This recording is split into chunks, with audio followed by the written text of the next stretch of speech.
साथियों, एमपीवी के अंदर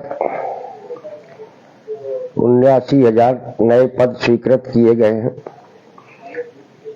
और जिनमें से 49,000 पदों पर भर्ती की स्वीकृति आज कैबिनेट की बैठक ने मिली है। यह खबर सुन के आप सब लोग, खास करके हमारे एमपीवी के आउटसोर्स अस्थायी कर्मचारियों में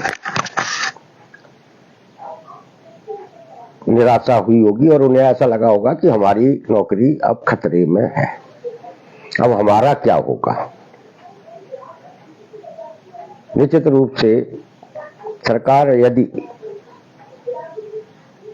इन 50,000 पदों को भरती है तो उसका असर एमपीवी के अंदर काम करने वाले आउटसोर्स कर्मचारियों पर पड़ेगा। इसलिए अब अपने सामने एक ही रास्ता है कि हम सब लोग मिलकर, खास करके एमपीवी के लोग ऑल डिपार्टमेंट के साथ आकर आउटसोर्स अस्थायी कर्मचारियों के लिए अलग से लघु कैडर बनाकर उनके नियमितीकरण के संघर्ष को विकसित करें और जीत के लिए एक जुझारू आक्रामक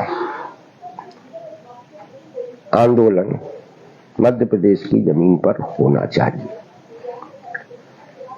हालांकि हम आज भी सरकार के आज के कैबिनेट के फैसले पर भरोसा करने के लिए तैयार नहीं है। हमें यकीन नहीं हो रहा। वो इसलिए कि पिछले भी अनुभव है हमारे सामने। आपने पिछले साल के मुख्यमंत्री के भाषण सुने होंगे, पूरी सरकार के मंत्रियों के भाषण सुने होंगे, कैबिनेट के फैसले भी याद मैं दिलाऊंगा। 2 साल पहले भी सरकार लगातार ये कहती आ रही है, हर साल वो, कि 2 लाख सरकारी कर्मचारियों की भर्ती करने वाले हैं। 1 लाख सरकारी कर्मचारियों की भर्ती कर ली है। जब 6 महीने पहले जब इस बारे में सवाल जवाब हुए तो जो 1 लाख सरकारी कर्मचारी भर्ती करने की जो जानकारी सरकार ने सार्वजनिक की थी, उनमें से 90,000 आउटसोर्स कर्मचारी जो भर्ती किए गए थे वो थी। बाकी 5-7 हजार अलग अलग विभागों में अधिकारी स्तर के कर्मचारियों की भर्ती का था। इसी तरीके से एमपीवी के साथ भी यही होने वाला है।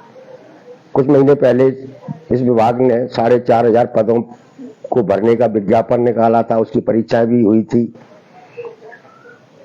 उनके रिजल्ट भी आए हैं कि नहीं आए, वो भर्ती हुई है कि नहीं, अभी तक वो सामने नहीं आया है।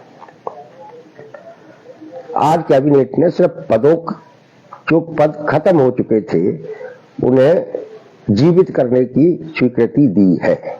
नौकरी का कोई विज्ञापन नहीं निकाला है, लेकिन एक खतरा तो अपने सामने बना हुआ है कि यदि ये जगह भरी गई तो हमारी नौकरी जाएगी। और ये फैसला सरकार ने सिर्फ इसलिए भी लिया है कि मध्य प्रदेश की सरकार, मोहन यादव की सरकार की एक खासियत है कि वो जनता के अंदर, लोगों के अंदर ये माहौल, ये वातावरण बना के रखना चाहती है कि सरकार चल रही है, वह काम कर रही है। आज जो कैबिनेट में स्वीकृति दी है रिक्त पदों की,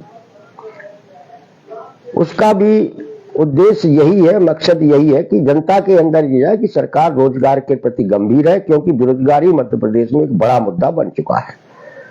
कई आंदोलन हुए हैं कि सरकार नौकरी नहीं दे रही, सरकारी नौकरी नहीं दे रही। तो ये जो मुद्दा बना है, सरकार की बदनामी हो रही है, उसी बदनामी से अपना पीछा छुड़ाने के लिए सरकार ने ये रिक्त पदों की स्वीकृति दी है भर्ती के लिए, जिन पे आने वाले दिनों में भर्ती होगी। लेकिन एक बात आप मेरी याद रख लेना कि ये रिक्त पदों पर भर्ती फिलहाल 1-2 साल तक नहीं होने वाली है। अगर सरकार ने बहुत उदारता बरती तो ये विधानसभा चुनाव से ठीक पहले, जैसी परंपरा रही है इसके पूर्व की सरकारों ने जब भी कोई सरकारी वैकेंसी निकाली है वो विधानसभा चुनाव से ठीक पहले निकाली है, 2 महीने 3 महीने पहले, और उस भर्ती प्रक्रिया को विधानसभा चुनाव के समय उलझा दिया जाता है। बाद में थोड़ी बहुत भर्ती कर लेते हैं, वो चला जाता है। तो ये भर्ती जो पद स्वीकृत किए हैं, इसकी भर्ती प्रक्रिया भी अगर होगी तो विधानसभा चुनाव से ठीक 2 महीने 4 महीने 6 महीने पहले सरकार करेगी। इससे पहले ये ऐसा कुछ करने वाले नहीं है। उसके 2-3 ठोस कारण है, मैं बताऊं। एक तो ये ठोस कारण है कि जो सरकार बिजली सेक्टर का निजीकरण करने का नीतिगत फैसला ले चुकी है, अदानी के पावर हाउस मध्य प्रदेश में बन रहे हैं जो बिजली वितरण का काम करेंगे, क्या उनको बंद कर दिया जाएगा? नहीं। जब बिजली का निजीकरण का संपूर्ण फैसला सरकार ले चुकी है, ऐसे में इन पदों की स्वीकृति के पीछे एक ही बात समझ में आती है हमारे, वो ये है कि यह सरकार जनता के बीच में ये मैसेज देना चाहती है कि हमारी सरकार नौकरियों के प्रति गंभीर है, बेरोजगारी को खत्म करने के लिए गंभीर है और हम नौकरी दे रहे हैं। और इसलिए ये बहुत आसान नहीं है कि सरकार, जैसा कि उन्होंने कहा है कि अभी हम 50,000 पदों पर भर्ती करेंगे और 79,000 मतलब 79,000 पद उन्होंने स्वीकृत किए हैं वगैरह वगैरह। एक और बात आपको याद रखना चाहिए, जब मध्य प्रदेश और छत्तीसगढ़ दोनों मिलाकर एक राज्य था, तब भी कभी भी बिजली सेक्टर में 70,000 80,000 नौकरियां नहीं निकली थी। और जो सरकार आज पूरी तरीके से ठेके पर निर्भर हो चुकी है, आउटसोर्स पर निर्भर हो चुकी है, वो इतनी नौकरियां कैसे दे देगी?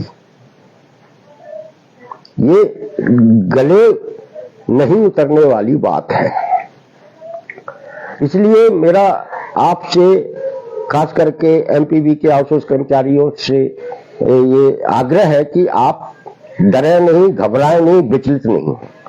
आप अपनी नौकरी को सुरक्षित कराने का संघर्ष जो हम और डिपार्टमेंट ने मध्य प्रदेश में खड़ा किया है, उसका हिस्सा बने, अपनी ताकत दिखाएं।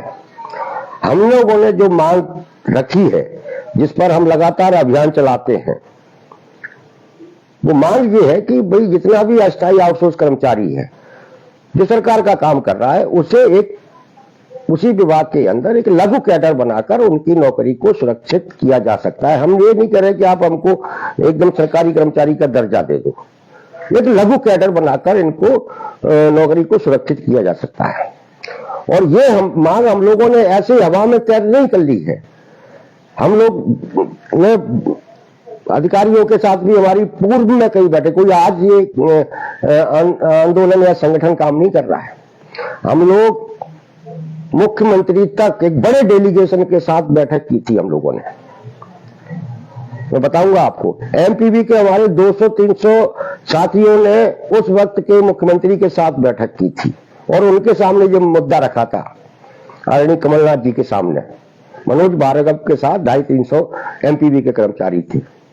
उन्होंने जब इस पूरे मामले को समझा था और उन्होंने कहा था कि इसका रास्ता क्या हो सकता है, तो उनके सामने ये बात रखी गई, तो वो इस बात से सहमत थे कि हाँ, ये जो आउटसोर्स कर्मचारी है इसके लिए एक अलग से कैडर बनाया जा सकता है और अलग कैडर बनाकर इनकी नौकरी को सुरक्षित किया जा सकता है, और ऐसा करके वो ठेकेदारों को भी खत्म किया जा सकता है और इनकी नौकरी भी सुरक्षित हो सकती है, यानी सरकारी सेक्टर का निजीकरण रुक सकता है। ये उस वक्त के मुख्यमंत्री की समझ हम लोगों के सामने आई थी और वो इस दिशा में काम करने के लिए तैयार भी थे। और ये मेरे अकेले की बात नहीं थी, एमपीवी के 300 से ज्यादा कर्मचारियों के साथ एक बैठक में ये बात चर्चा में आई थी। मनोज भार्गव ने ये बात को रखा भी और लोगों ने इसको सहमति भी दी थी।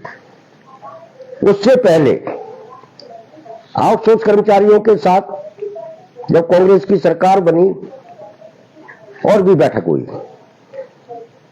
मध्य प्रदेश के जो कंप्यूटर ऑपरेटर महासंघ है, जिसके अध्यक्ष रितेश देवनाथ हैं, उनका मैं मोबाइल नंबर कमेंट बॉक्स में दूंगा आपको, आप उनसे बात करना।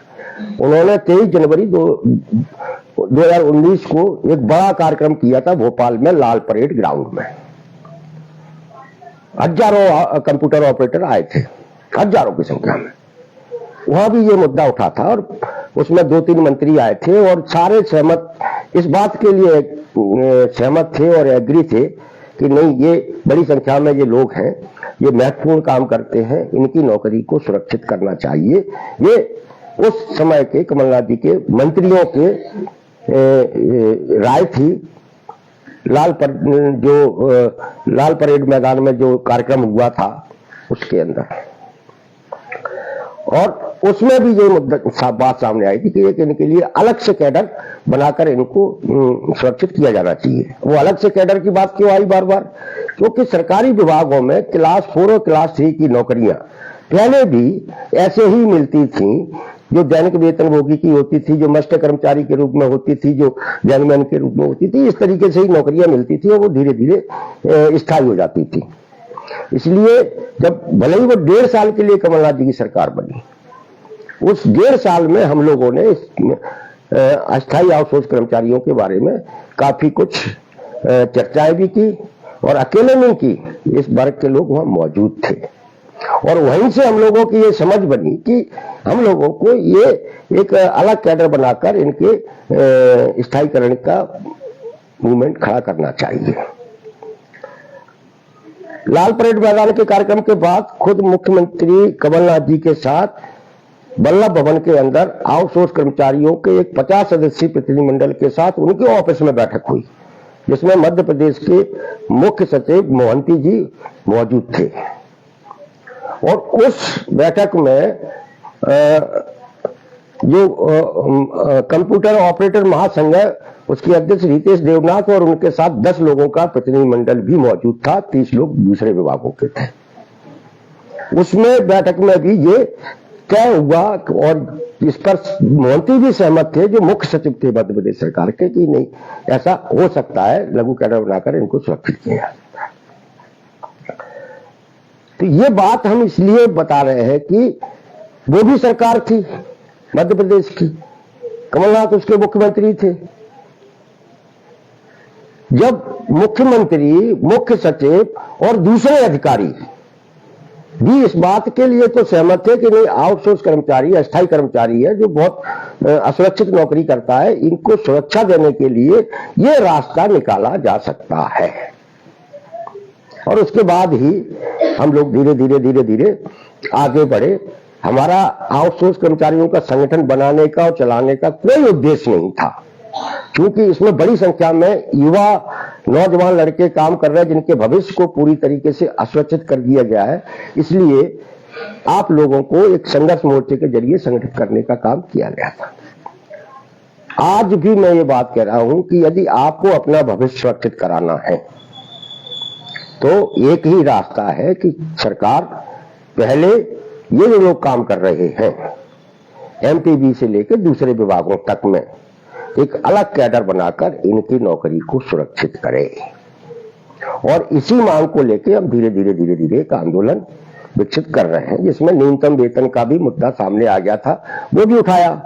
न्यूनतम वेतन बढ़ भी गया, एरियर भी मिला। पहली बार इतिहास में ऐसा हुआ है कि इन ठेका कर्मचारियों को एरियर मिला है, तो हो गया। लेकिन न्यूनतम वेतन बढ़ना, एरियर मिलना, ये हमारे संघर्ष का लक्ष्य नहीं था। हमारे संघर्ष का लक्ष्य है कि एक अलग कैडर बनाकर इन लाखों लाख युवाओं के भविष्य को सुरक्षित कराना है।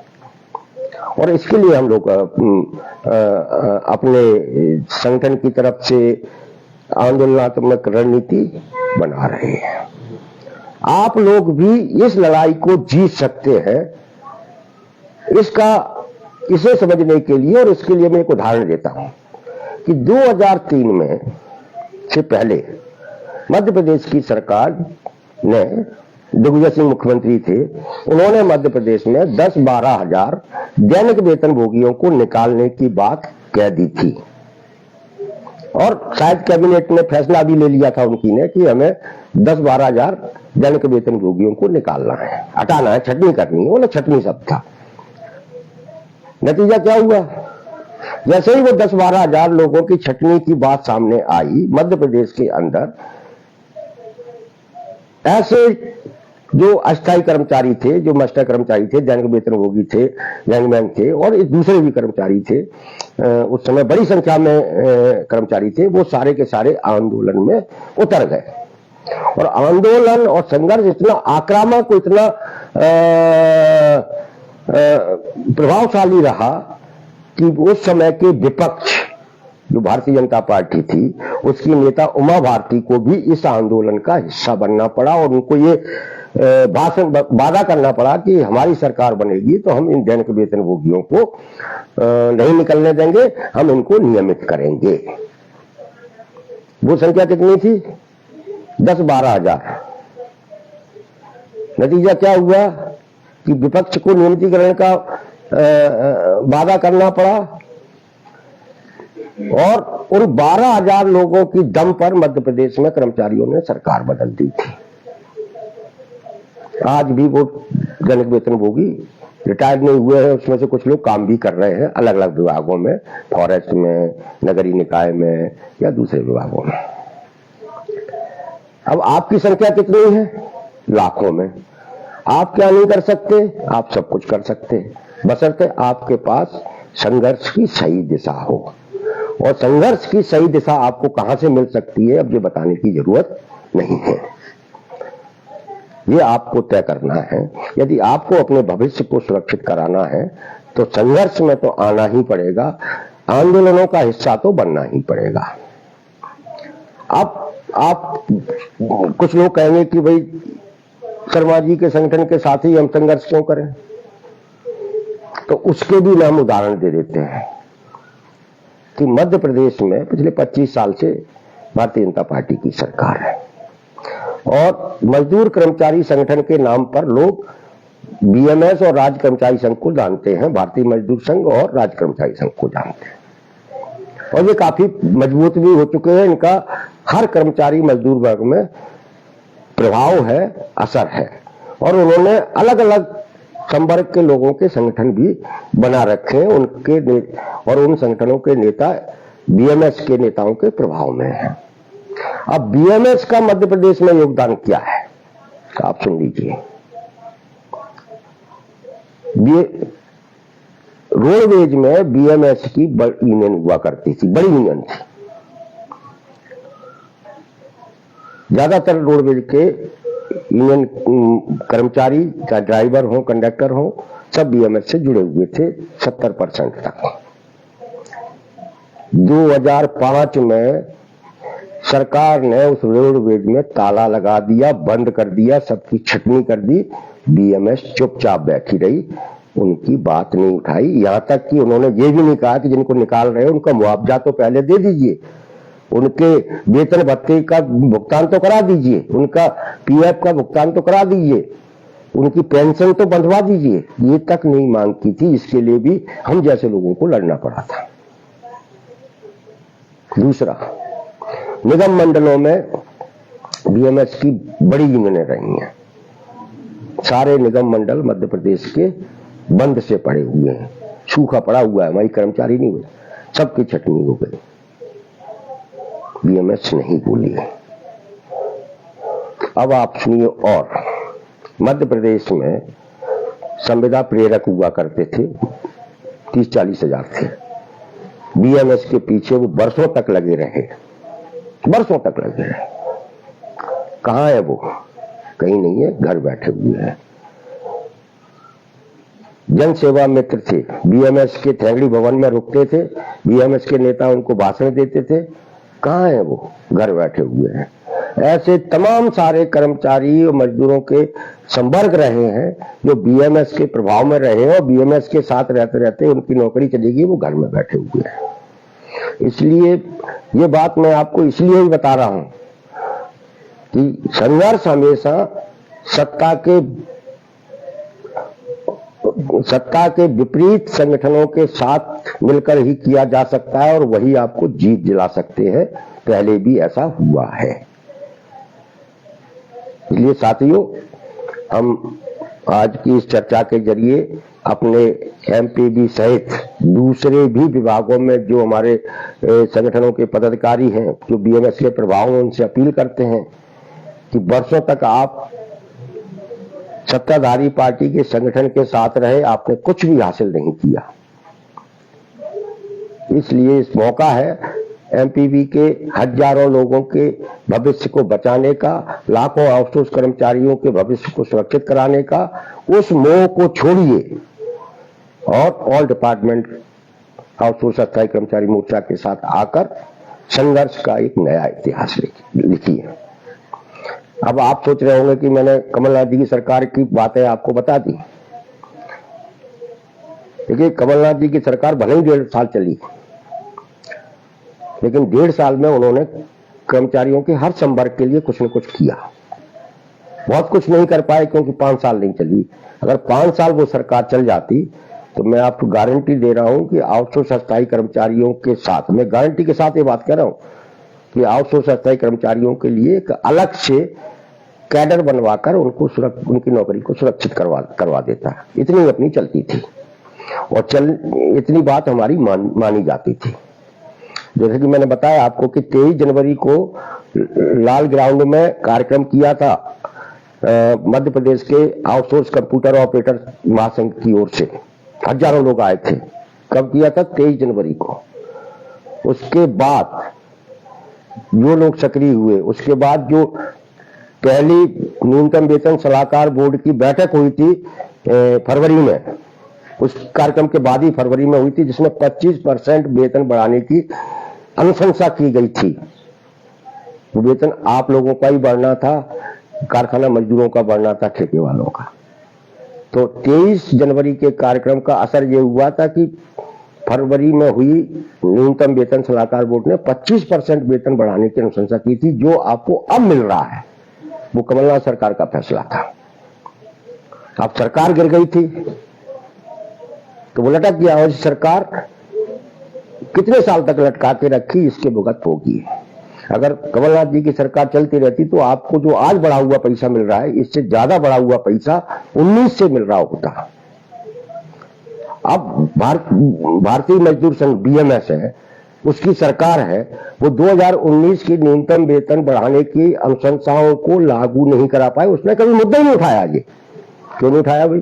आप मजदूरों के संगठन हैं, कर्मचारियों के संगठन हैं, क्या आप उनके आर्थिक मुद्दों को नहीं उठाएंगे? नहीं उठाया उन्होंने। मामला वर्षों तक लटका रहा। वो तो आप सब लोग, हम सब लोग जब मिलकर इस मुद्दे को उठाने लगे, बोलने लगे, तब जाके न्यूनतम वेतन रिवाइज हुआ, बढ़ा हुआ वेतन मिला और एरियर भी मिल रहा है। इसलिए साथियों, ये आज जो मैं आपसे बातचीत कर रहा हूँ, ये बहुत गंभीरता के साथ मैंने बात की है, और ये इसलिए भी की है कि हमारे एमपीबी के आउटसोर्स कर्मचारी इस समय बहुत असमंजस में आ गए। सुबह कैबिनेट के फैसले सुनने के बाद उनसे मैं यही कहूंगा कि डरने घबराने की बात नहीं है। यह सरकार सिर्फ फैसले करती है अखबारों में हेडिंग बनवाने के लिए, भाषण देने के लिए। ठीक वैसे ही जैसे मुख्यमंत्री जी आजकल हर जगह भाषण देते हैं कि मध्य प्रदेश का हर व्यक्ति की वार्षिक आय 1,52,000 है। क्या ये सच है? नहीं है। लेकिन उनके इस झूठ को बेनकाब करने वाला कोई नहीं है, इसलिए वो झूठ बोलते हुए चले जा रहे हैं। यह जो पद स्वीकृत की है, ये भी सिर्फ एक हेडिंग बनवाने के लिए, इसमें से कुछ हजार पदों को भर लेंगे, इससे ज्यादा करने वाले कुछ नहीं है। क्योंकि ये सरकार एमपीबी को निजी हाथों में बेच चुकी है। जब आपने पूरा बिजली सेक्टर बेच ही दिया है तो आप नियमित भर्ती करके उनको रखेंगे कहां? एक सवाल है जिस पे आप भी सोचना। बाकी आप संघर्ष में आइए, संघर्ष के मैदान में रहिए। मैं आपको यकीन दिलाता हूं कि जिस तरीके से 2003 में दैनिक वेतन भोगियों ने संघर्ष के मैदान में आकर अपनी नौकरी को सुरक्षित कराया था, किसके द्वारा? उस समय के विपक्ष के द्वारा। आप भी संघर्ष के मैदानों में आइए। हम आपको इस बात की गारंटी देते हैं कि आज के विपक्ष यदि सत्ता में आया तो आपको हम सरकारी कर्मचारी का दर्जा दिलाएंगे। इस बात की गारंटी है। आप सब लोग को मेरा नमस्कार। आप आज की इस चर्चा को अधिक से अधिक शेयर करें, लोगों तक पहुंचाएं और 27 जुलाई को भोपाल आने की तैयारी अपने स्तर पर करें, क्योंकि ये आपके भविष्य को सुरक्षित कराने की लड़ाई है, संघर्ष है, जिसे आपको ही लड़ना है, आपको ही जीतना है। नमस्कार, धन्यवाद।